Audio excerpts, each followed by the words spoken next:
পার্লামেন্টে আমরা ট্যাক্সের টাকা থেকে গুন্ডা সন্ত্রাসী পালার জন্য। আর উনি এইসব গুন্ডা নিয়ে কিভাবে প্রধানমন্ত্রী হওয়ার স্বপ্ন দেখেন?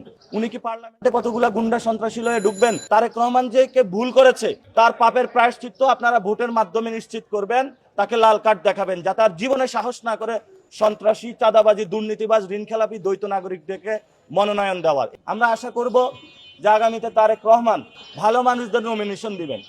এইসব গুন্ডা, মাস্তান, চাঁদাবাজদের সাথে নির্বাচন করে নিজের মান ইজ্জত যাচ্ছে। কিছু বললেই বলে ছোট বাচ্চা, বেয়াদব। তো আপনি কত বড় হয়েছেন? 15 বছর তো খুঁজে পাওয়া যায় নাই। ব্যানার, ফেস্টুন, হামলা হচ্ছে তো সব জায়গায় তো হচ্ছে।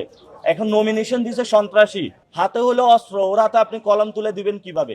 এজন্য জনগণ ভোট দিয়ে তাদের হাত থেকে অস্ত্র নামাইতে হবে। হাতে হলো চান্দাবাজির লাঠি, আপনি এটা নামাইবেন কিভাবে? এই জন্য তো সে অ্যাটাক করে। ভালো মানুষের সামনে যাতে নমিনেশন দেওয়া হয়। এসব গুন্ডা, মাস্তান, চাঁদাবাজদের সাথে নির্বাচন করে নিজের মান ইজ্জত যাচ্ছে।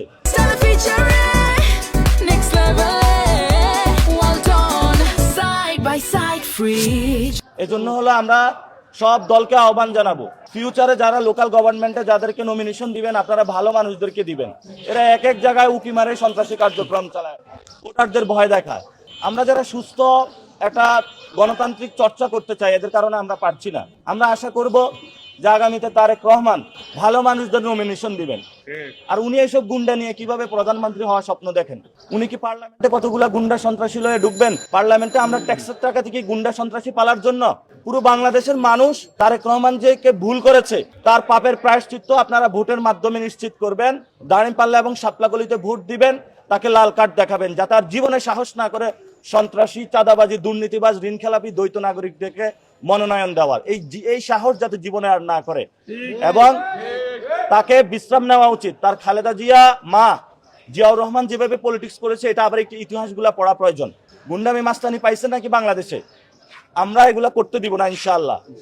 আমাদেরকে কিছু বললেই বলে ছোট বাচ্চা, বেয়াদব। তো আপনি কত বড় হয়েছেন? 15 বছর তো খুঁজে পাওয়া যায় নাই। তলে তলে হলো ব্যাংক ব্যবসা করেছেন, বিভিন্ন কাজ করেছেন, ঋণ খেলাপি করেছেন। 21 কোটি টাকা একটা ব্যাংক থেকে নিয়ে গিয়েছে।